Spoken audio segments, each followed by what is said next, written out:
Enterrés dans le sable, comme des machines à remonter le temps d'un autre âge, protégés par la chaleur sèche du désert pendant des milliers d'années. Les tombes de l'antique aristocratie égyptienne vont sortir de l'oubli.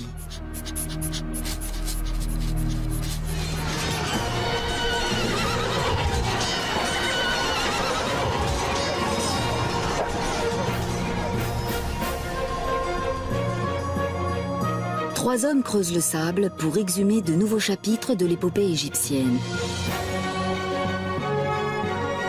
À eux trois, ils vont retrouver les histoires des nobles qui ont servi leur roi et la grandeur de l'Égypte.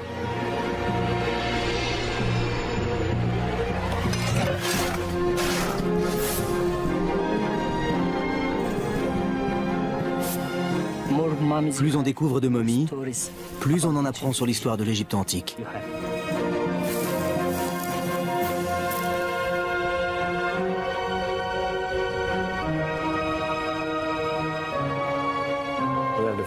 Il y a une grande affection, et peut-être même plus, entre le roi et sa nourrice.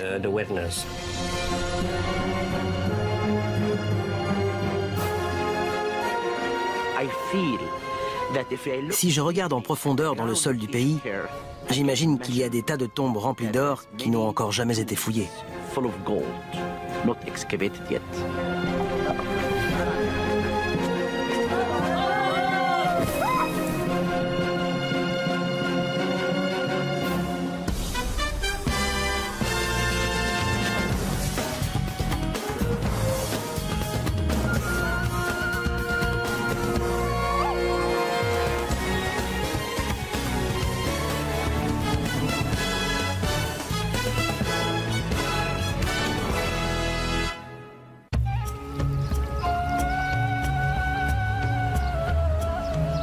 La première grande civilisation du monde naquit sur les rives du Nil.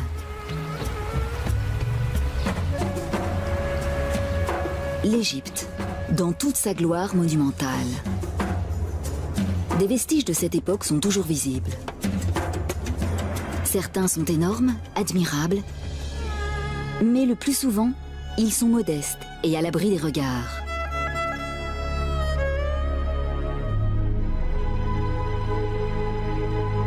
Tout ceci aurait disparu sans laisser la moindre trace si les Égyptiens n'avaient pas été obsédés par la mort et par la préservation de ce qui avait été vivant. Pour eux, la vie dans l'au-delà était tout aussi réelle que celle ici-bas. Pour son voyage, une âme avait besoin de nourriture, d'un abri et de compagnons. C'est pourquoi ils remplissaient les tombes de cadeaux et les ornaient de décorations décrivant le séjour terrestre du défunt. Ces tombes ont encore une histoire à raconter, si on les trouve. Au sud du delta du Nil, non loin de ses rives, se trouve un endroit appelé Saqqara. Ici, il y a environ 5000 ans, les Égyptiens construisent leur première pyramide pour y loger la dépouille d'un pharaon. Elle a la forme d'un escalier dressé vers les cieux. Au cours des siècles suivants, des milliers d'Égyptiens sont inhumés à Saqqara. Un des sites les plus prisés est le flanc de la falaise dite du Bubastéon, dont la vue donne sur la vallée du Nil. Sous le Nouvel Empire, lorsque l'Égypte est à son apogée, les intimes du pharaon veulent être enterrés ici. Et ils le sont.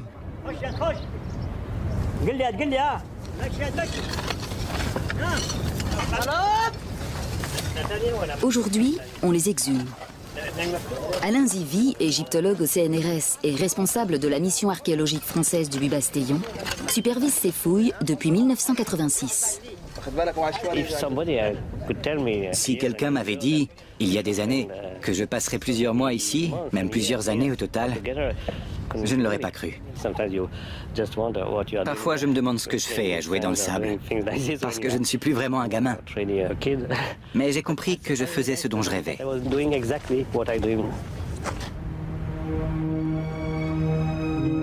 Pourtant, ce rêve commence comme un cauchemar.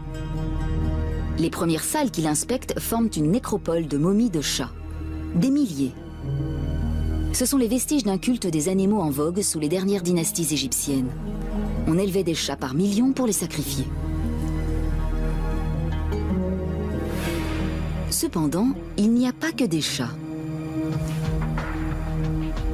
L'équipe met au jour un puits rempli de vestiges du passé.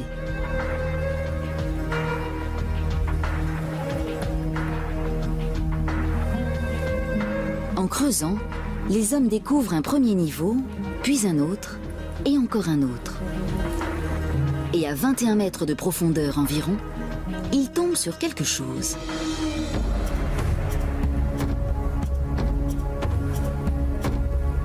Parmi les gravats, ils trouvent tous les signes montrant qu'après des années de déblaiement, ils sont enfin dans une chambre funéraire.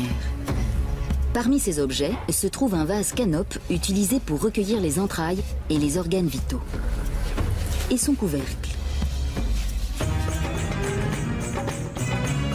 Ce vase est en albâtre, mais une partie de ce qu'il trouve est en or.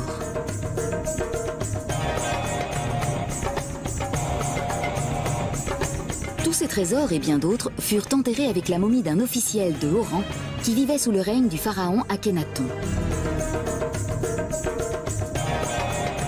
Alain Zivie vient de découvrir son premier noble du Nouvel Empire. Il veut dès lors en trouver d'autres.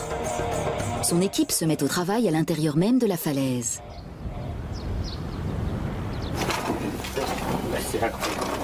Plusieurs années de déblaiement sont nécessaires dans ce labyrinthe de couloirs, de puits et de salles qui ont été creusés dans le calcaire sous le Nouvel Empire.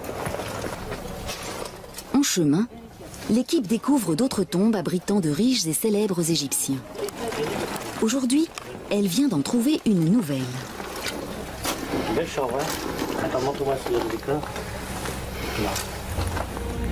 Chaque salle est source d'enseignement, même si toutes ne sont pas ornées d'écrits. Celle-ci, en revanche, regorge de hiéroglyphes.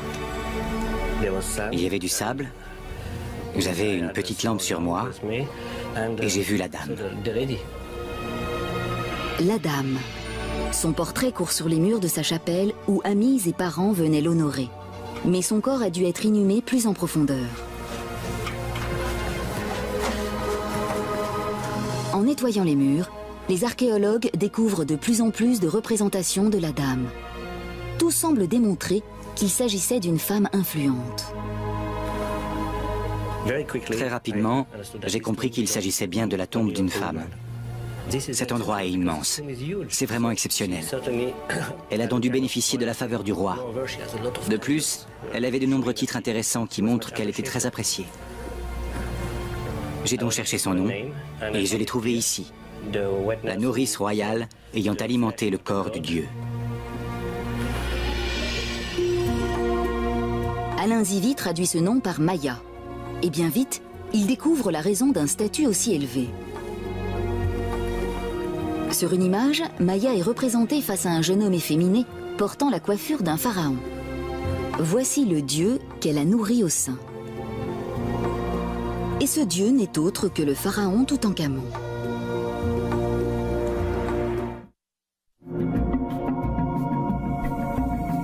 Ce roi est entré dans l'histoire lorsque l'archéologue britannique Howard Carter a fait la plus grande découverte égyptologique du XXe siècle dans la vallée des rois. Le 26 novembre 1922, il glisse une chandelle par une porte restée scellée depuis 3000 ans. C'est le couronnement de sa carrière. Il vient de découvrir la sépulture souterraine d'un pharaon du Nouvel Empire mort avant son 20e anniversaire. Mais contrairement aux tombeaux royaux découverts jusqu'alors, celui-ci n'a pas été pillé.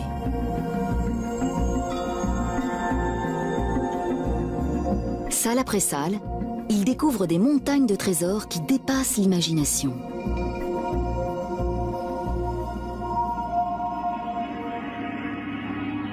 Toutankhamon est enfermé dans 3 cercueils d'or, à l'intérieur desquels se trouve un masque en or massif.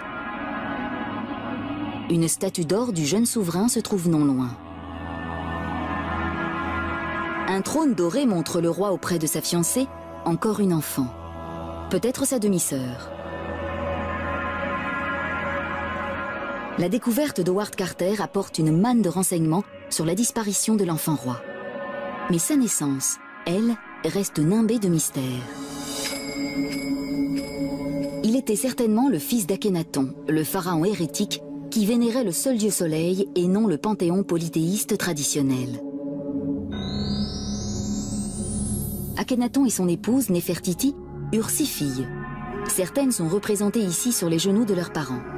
On dirait une photo de la vie quotidienne du passé. Mais le jeune Toutankhamon n'apparaît jamais sur les portraits de la famille royale, ce qui signifie que sa mère était peut-être une épouse secondaire morte en couche.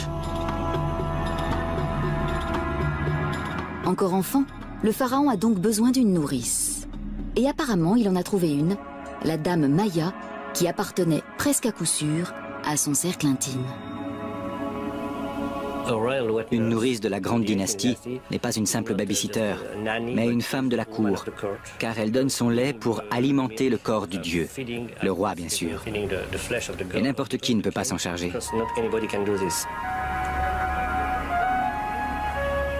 Ce qui est fantastique, c'est ce sentiment d'amour entre ces deux individus, plus particulièrement de la femme envers le roi. Il y a une grande affection, et peut-être même plus, entre le roi et sa nourrice. Et au vu de la tombe élaborée qu'on a construite pour cette femme, l'enfant roi a dû lui retourner cette affection. S'il y a plus d'Égyptiens de la noblesse enterrés près du Nil que n'importe où ailleurs, les personnes qui servaient le pharaon aux confins de l'Empire ont elles aussi eu besoin de tombeaux, même si elles étaient en poste au milieu du désert.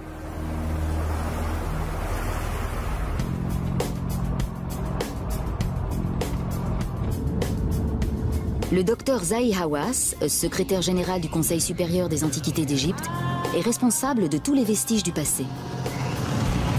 Il se rend à l'oasis de Baharia, à 5 heures de route du Caire. Pendant des milliers d'années, cette oasis a été une île de verdure au milieu d'une mer de sable. Elle n'est guère différente aujourd'hui, à l'exception du village moderne qui a remplacé le centre ancien.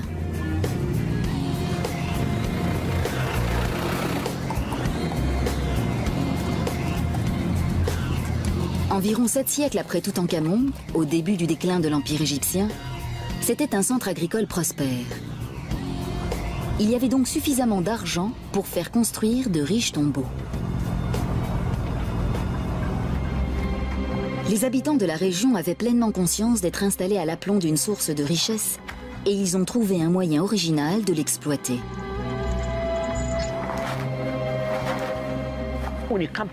Quand vous arrivez dans un village comme celui-ci, vous entendez des rumeurs.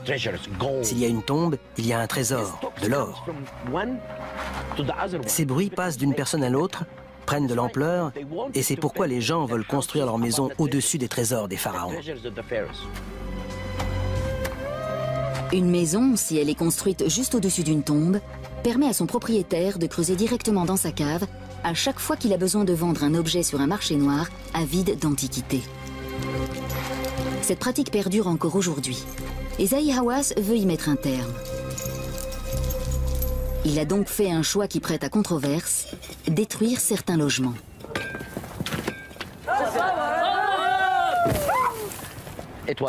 J'ai pris cette décision pour protéger ce site. Au même moment, nous avons aussi démoli toute maison qui mettait en danger les monuments. Les gens doivent impérativement avoir à l'esprit que la protection des monuments est ce qu'il y a de plus important.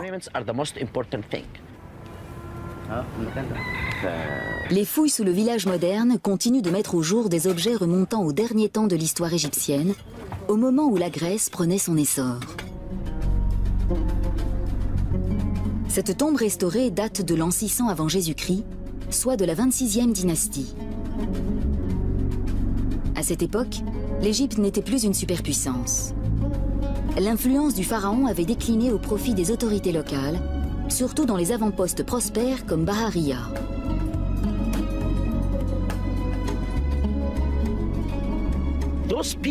Ces gens pouvaient faire construire de belles tombes, car ils étaient riches. Si vous regardez la taille des sépultures et les scènes représentées, vous constatez qu'elles sont à la hauteur de n'importe quelle tombe de la vallée des rois.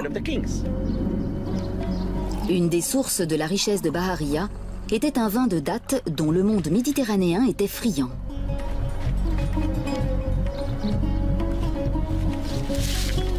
On pouvait gagner de l'argent en ramassant les dattes et en fabriquant le vin, mais encore plus en l'acheminant vers les marchés du Nord-Est.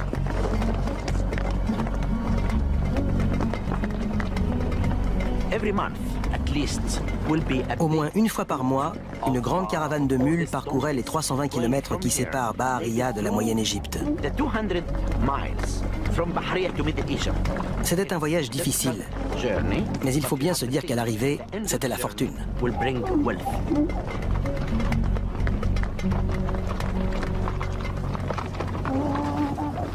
Parmi les gens les plus aisés, on compte le gouverneur de Bahariya, un noble au service du pharaon. Sa tombe a été découverte en 1999. Les inscriptions qui ornent ses murs offrent de nouvelles perspectives quant au rôle que jouait un administrateur de province au moment de la chute de l'Empire. Celui-ci se considérait de toute évidence comme l'égal du pharaon.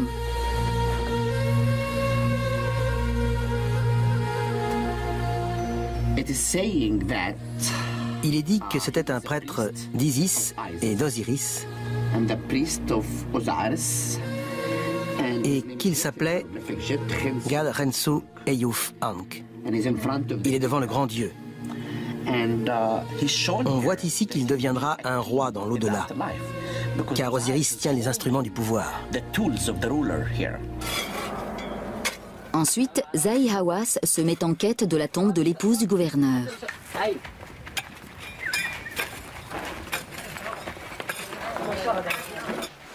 Mais à l'intérieur de la sépulture, il fait une découverte qui l'inquiète.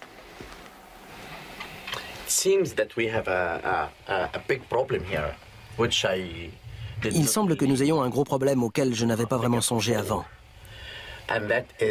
C'est l'existence de ce trou.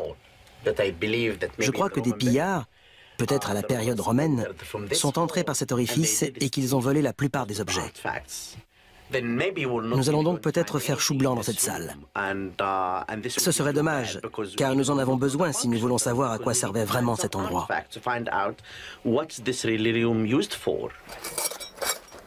Mais les voleurs ne prennent pas toujours tout quand ils pillent une tombe, surtout si les objets sont apparemment sans valeur. De l'albâtre. Les efforts de Zahi Hawass sont récompensés.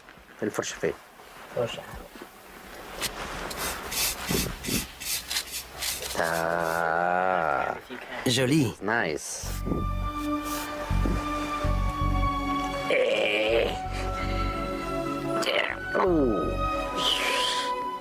C'est un canope. C'est le couvercle d'un vase qu'on enterrait en général avec la momie. Pour un voleur, ça n'avait aucun intérêt. Mais pour le docteur Hawass, c'est le signe qu'il est peut-être tout près de trouver la femme du gouverneur.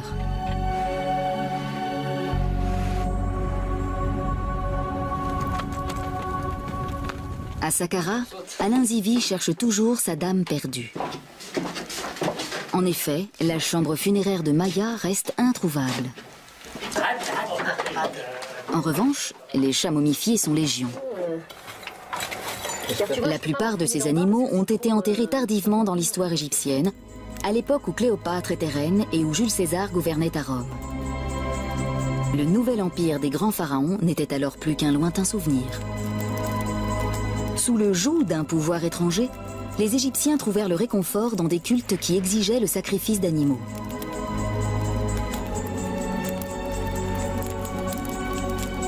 Un des plus populaires était dédié à Bastet, la déesse chatte.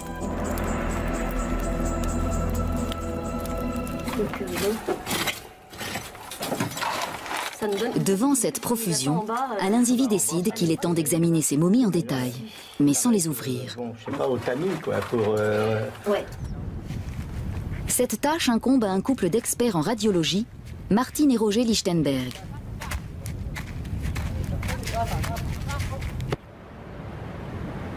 Tout d'abord, les rayons X nous montrent comment ces chats ont été mis à mort. Celui-ci a un très beau crâne. Il n'a pas été abîmé. Il n'est pas mort d'un coup sur la tête. On lui a tordu le cou. Vous voyez ? Le culte de Bastet a connu son heure de gloire dans les années qui ont suivi la conquête de l'Égypte par Alexandre le Grand, au IVe siècle avant Jésus-Christ. Comme les gens voulaient obtenir la faveur des dieux, les prêtres de Bastet ont mis sur pied un florissant commerce de chats qui servait ensuite d'offrande.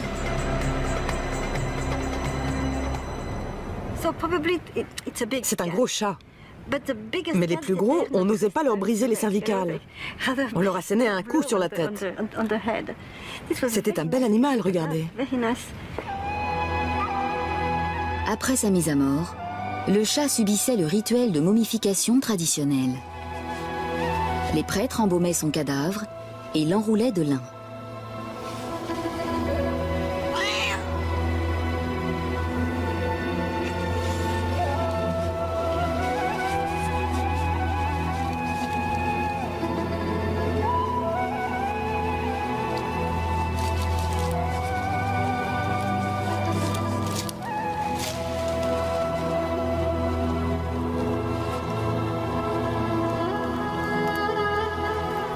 Enfin, la momie était placée dans une des tombes recyclées.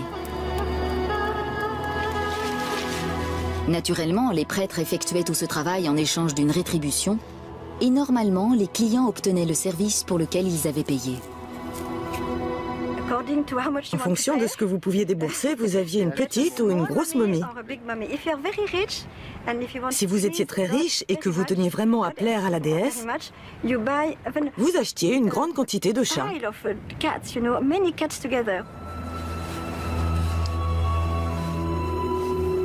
Mais les rayons X montrent que parfois les prêtres trichaient. C'est une momie de petite taille, mais surtout elle n'est pas complète. Ils n'ont mis qu'un os à l'intérieur. Le corps n'est pas complet, n'est-ce pas? C'est un tas d'os. Oui. Et un quart des momies que nous avons trouvées sont fausses. Il n'y a rien à l'intérieur des bandes. Ces prêtres étaient-ils des escrocs? Y a-t-il eu une pénurie de chats? Mystère.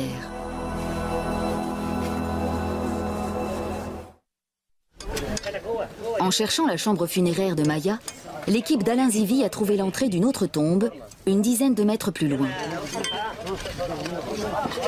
Les ouvriers commencent à enlever le sable et les gravats. Ce travail va occuper presque toute la campagne de fouilles. Il n'y a rien d'autre à faire que patienter.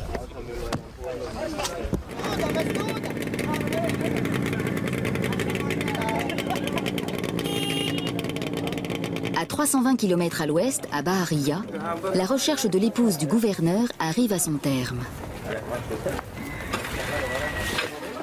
Les ouvriers de Zahi Hawass ont découvert un autre sarcophage sous les décombres. Comme ils l'espéraient, il s'agit bien de celui de la femme du gouverneur, une femme nommée Nahassa. Au premier coup d'œil, les craintes de Zahi Hawass de découvrir une tombe pillée semblent se confirmer. Mais lorsqu'il examine les vestiges en détail, une toute autre histoire commence. Plus de 100 objets sont exhumés et la plupart sont en or. Voici une partie du trésor qu'on a trouvé. Il est superbe. Prenez ceci, on les mettait sur les ongles, comme ceci.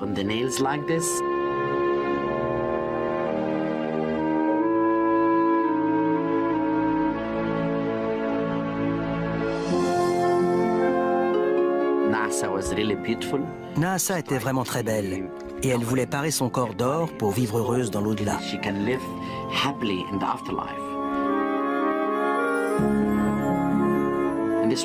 Ici, on a trouvé de superbes pièces comme celle-ci. Certaines ont même la forme d'un scarabée. Ceci aussi est intéressant. Les embaumeurs ouvraient le flanc et commençaient par retirer toutes les viscères. Ils recouvraient ensuite l'incision de la momification avec une feuille d'or comme celle-là. Superbe. Celle-ci, qui est plus lourde, se mettait sous la langue.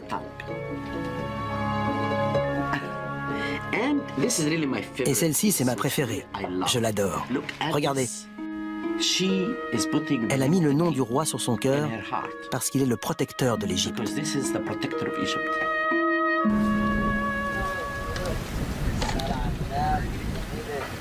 À Saqqara, les ouvriers d'Alain Zivi ont mis au jour un bâtiment remarquable. Il s'agit d'une structure rectangulaire construite il y a plus de 3000 ans, juste au pied de la falaise. C'est une chapelle mi-construite, mi-creusée dans la roche. Et la grande surprise a été l'état de conservation de ce mur qui est exceptionnel. Je vais écarter le rideau. Ce n'est pas un spectacle. Il protège le mur de la poussière et des visiteurs. Et bien sûr, il rend le tout encore plus spectaculaire. Regardez.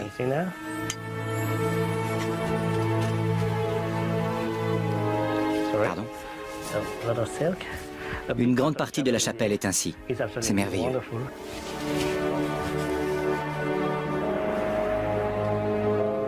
Le destinataire de cet endroit était probablement un personnage important.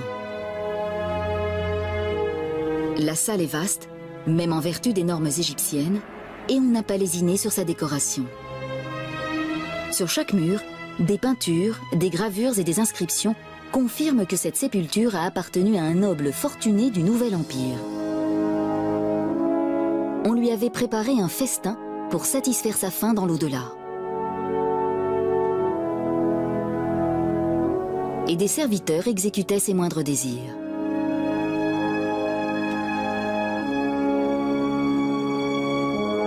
Pour Alain Zivi, le premier impératif est de trouver le nom de celui pour lequel on a construit cette tombe. C'est une obsession quand on entre dans une tombe. Où est le nom? Ici. 2 faucons au-dessus d'un étendard et ce signe. C'est...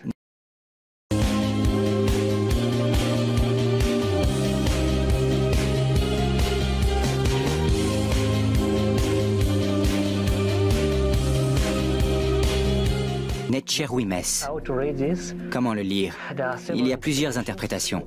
J'ai choisi Netcherwimès, l'homme né de 2 dieux, à savoir Horus et Seth. Le nom de Netcherwimès ne dit rien à l'archéologue. Qui était-il? Quel service effectuait-il pour le compte du pharaon? On retrouve le nom de Netcherwimès ici et là. D'autres inscriptions sur une colonne effondrée laissent supposer que c'était un homme cultivé, influent et lettré. Il y a de nombreux épithètes. Homme de sagesse, l'homme qui sait parler, qui sait écrire. On a le sentiment que c'était quelqu'un de fier de sa culture. Netcherwimès avait des talents que peu possédaient dans cette société.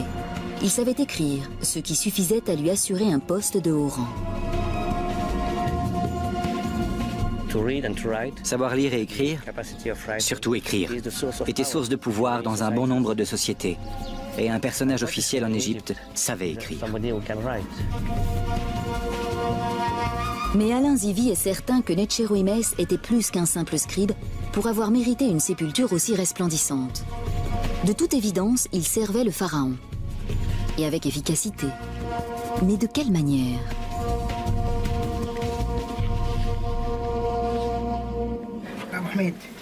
Pendant que le Français planche sur cette question, les fouilles continuent à l'autre bout de la chambre. Je crois que c'est bon. L'ingénieur Pierre Veillat doit faire la différence entre les pierres d'origine et les rochers ajoutés par la suite pour boucher les trous. Pas très solide. Tous sont parfaitement conscients que des tonnes de calcaire sont amassées au-dessus de leur tête. Le travail avance lentement. Chaque rocher doit être retiré à la main.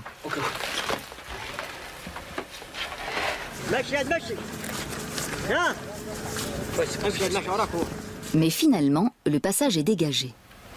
Et une découverte les attend.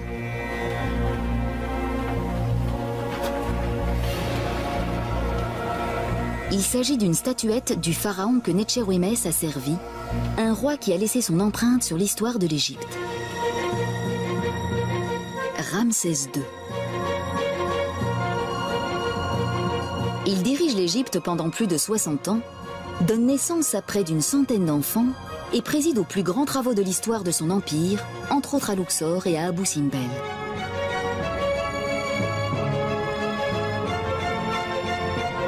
Ramsès est aussi un maître infatigable de l'autopromotion et il s'est assuré qu'il passerait à la postérité grâce à ses représentations, son legs et son nom. Le fait que Netchérouémès ait travaillé pour le plus grand des pharaons est un renseignement primordial. Et d'autres découvertes vont en découler.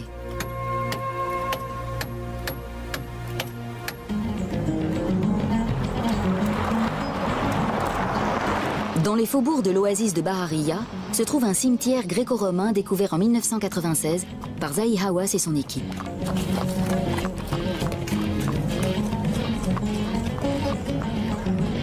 Le docteur Hawass est revenu voir comment les fouilles s'y déroulent. Il a choisi l'archéologue égyptien Tarek El Awadi pour superviser les travaux.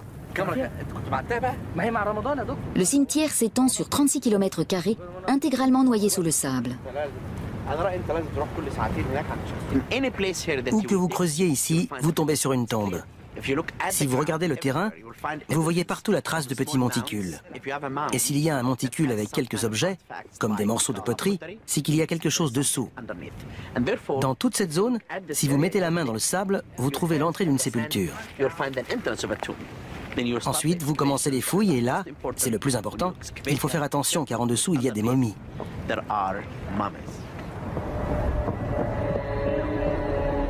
Ce cimetière a été découvert par hasard. Une mule a mis le sabot dans un trou qui n'était autre qu'une tombe. À l'intérieur repose un grand nombre de momies. La plupart sont dorées et dans un état de conservation remarquable.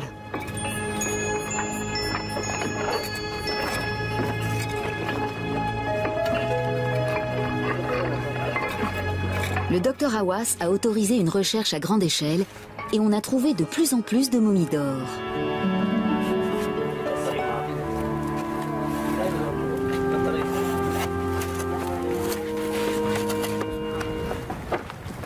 Tarek El Awadi a fait plusieurs découvertes et Zahi Hawass a hâte d'y jeter un œil.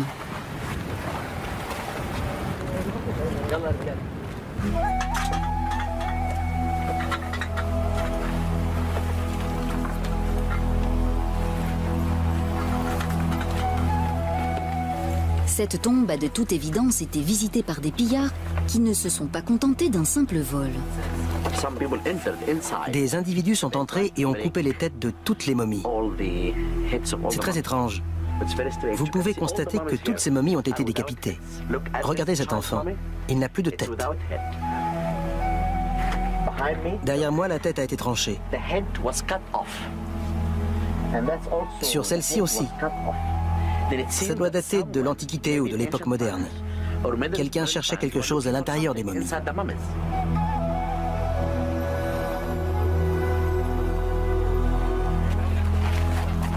Pourtant, même cette profanation est source d'enseignement. Pour Tarek El Awadi, cette décapitation est peut-être le résultat d'une querelle entre deux familles.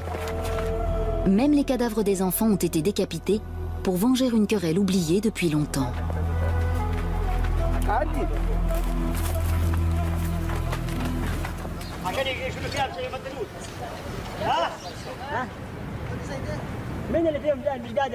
À Saqqara, les rochers ne cessent de sortir de la tombe et l'équipe d'Alain Zivi fait une nouvelle découverte. Derrière la statuette de Ramsès, et fixée à cette dernière, il y a une autre statue. Surplombant le minuscule pharaon se trouve la tête grandeur nature d'une vache, la déesse Hathor. L'archéologue est aux anges.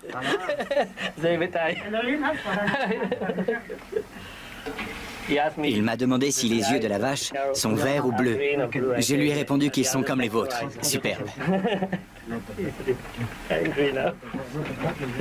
Sous une de ses nombreuses apparences, Hathor était la protectrice des morts, celle qui garantirait à Netchérouémès de passer en toute sécurité dans l'au-delà.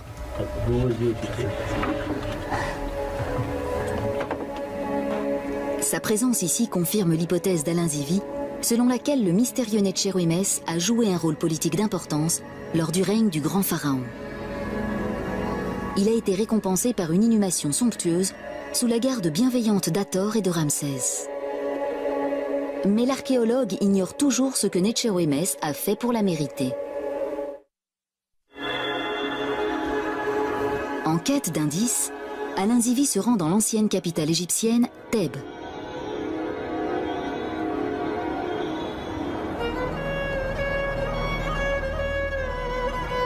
Aujourd'hui, elle s'appelle Luxor et regorge de monuments construits à la grandeur de Ramsès. Il est donc possible que Netchérouïmès soit mentionné quelque part.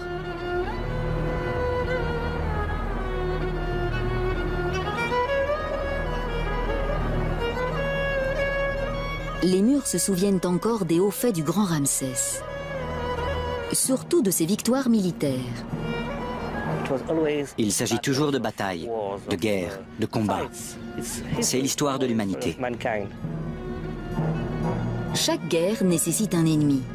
Et quand Ramsès devient pharaon, le plus grand adversaire de l'Égypte, c'est l'empire hittite. Le jeune souverain décide d'affronter les Hittites sur leur propre terrain. Il conduit une armée de 20 000 hommes vers le nord et affronte l'ennemi non loin de la ville de Kadesh. C'est une des premières batailles de l'histoire dont il subsiste des comptes rendus détaillés.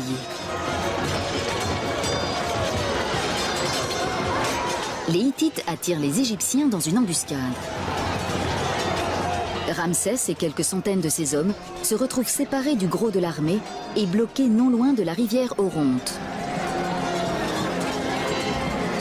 La position est intenable, mais une division d'infanterie de réserve de l'armée égyptienne lance une contre-attaque qui repousse l'ennemi sur la rivière et sauve le pharaon.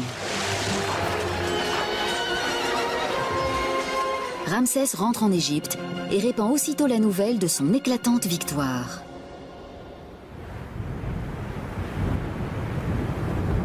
Les murs des temples de Luxor portent encore les gravures montrant les actions héroïques du pharaon ce jour-là. Il y a également une copie du traité de paix qui allait mettre fin au conflit près de 16 ans plus tard. Or, Alain Zivie espère que ce document va apporter quelques lumières sur l'identité de Netchérouïmès.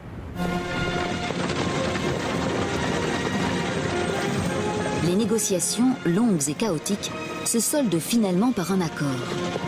Et le traité de paix en explique les termes. 3 légats égyptiens rencontrent 3 diplomates hittites pour rapporter une copie de ce traité dans la capitale égyptienne. Il promet que l'amitié remplacera l'hostilité et chaque camp jure de ne pas attaquer l'autre en premier. Dans l'éventualité d'une attaque par un tiers, ils formeront une défense commune. Il y aura des échanges de prisonniers et un pacte d'extradition. Le traité est gravé en cunéiforme sur une tablette en argent et présenté au pharaon. Ensuite, Ramsès le fait graver sur les murs des temples de Thèbes.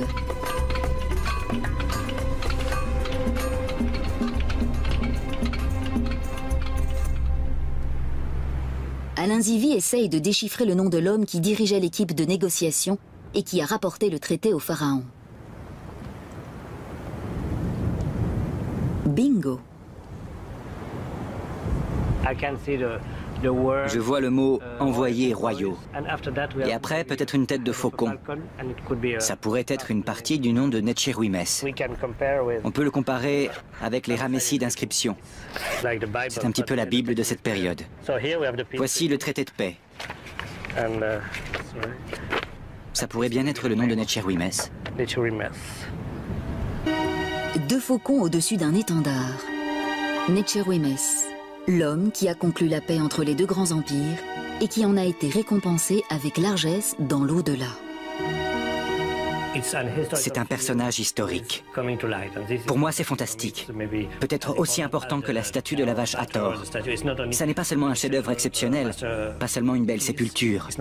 C'est l'histoire. Le mystère de l'identité du propriétaire de la tombe est enfin élucidé.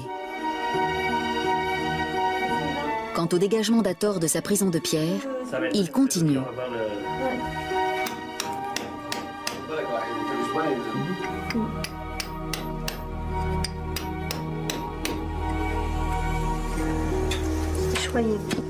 Anne Liéget injecte un adhésif dans la pierre pour préserver la fine couche de peinture vieille de 3000 ans.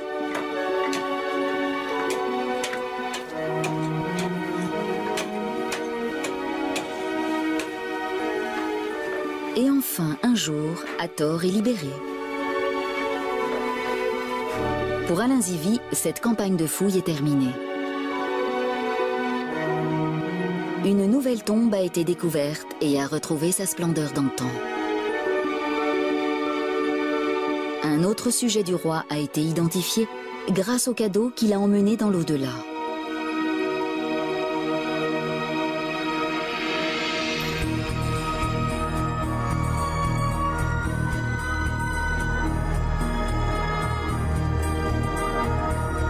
Le tracé d'une nouvelle tombe vient s'ajouter au plan du complexe mortuaire du Bubastéon.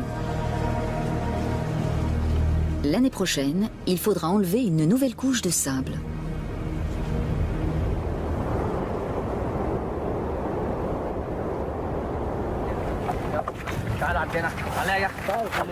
À Barahiya, Tarek El Awadi a découvert une autre tombe.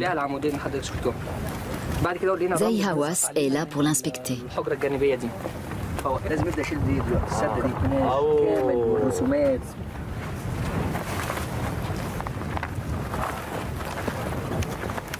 C'est la plus belle momie que j'ai vue. Le masque la rend complètement réaliste. On dirait la momie d'une femme. Ses yeux nous regardent comme si elle était en vie.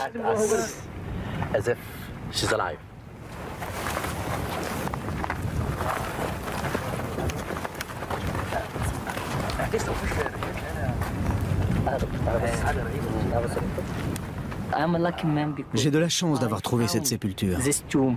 C'est incroyable.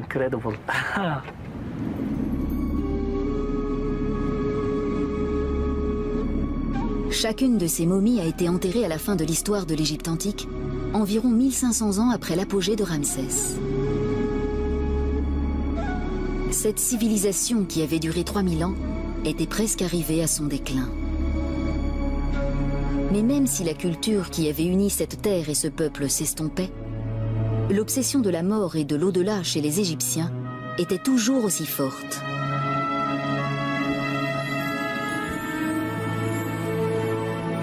Ce qui avait été autrefois le privilège des rois, puis de leur entourage, avait été au fil du temps adopté par les classes aisées et moyennes. Dès lors, quiconque ayant de l'argent pouvait se faire construire une tombe et s'offrir des funérailles de style. La plupart des tombes dans lesquelles leurs corps ont été déposés sont toujours sous le sable. Chacune d'elles a une histoire à raconter et attend patiemment d'être découverte.